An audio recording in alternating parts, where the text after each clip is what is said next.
lihim pagtingin ko sa aking orasan na makarating ako sa bahay ni Lola sa Plaza Sicilia upang magbakasyon. Malamig ang gabi, walang katao-tao at tanging ang tunog lamang ng kalikasan ang maririnig.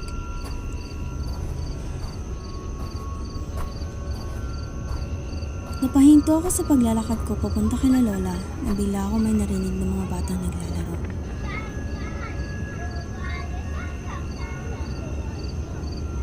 Mga batang naglalaro. Pero 10 p.m. na. Apo, maligayang pagbabalik sa aking tahanan. Ikaw ay magpahinga muna sa kwarto dahil alam kong pagod ka. Bungad sa akin ni Lola na nagpabalik sa akin sa uliran. Ako ay agad namang pumasok at nagtungo sa aking silid.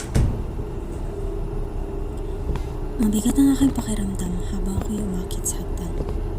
Malamig at amoy luma ang bahay. At ang mas nakakatindig balahibo ay ang tinig na aking narinig.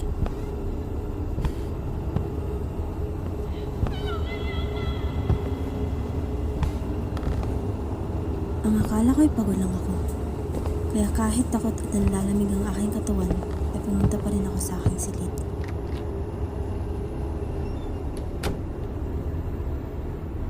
Nang pumasok ako, tahimik, walang ingay at kuliklik.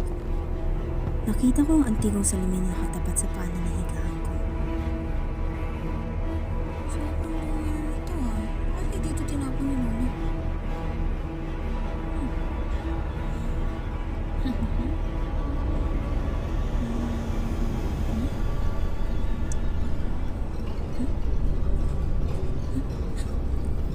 Hindi ko na napigilang sumigaw ng malakas dahil sa sobrang takot.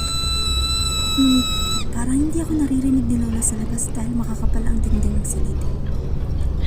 Habang ako'y sumisigaw, naririnig ko ang paghalakak ng isang babae. Hindi lang siya basta tawa dahil umiyak at tumungi ng bubog. Dahilan upang magdugo ng sobrang bunganga nito.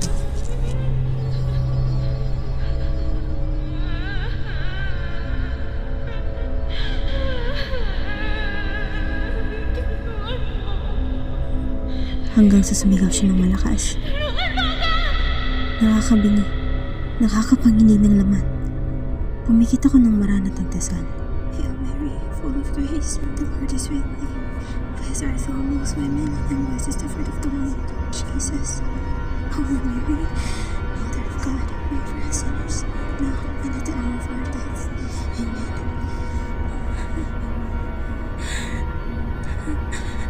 Pagdilat ko'y nakangiti dito sa akin. Habang nasa loob na ng salamin, tumutulong ang dugo nito sa bibig.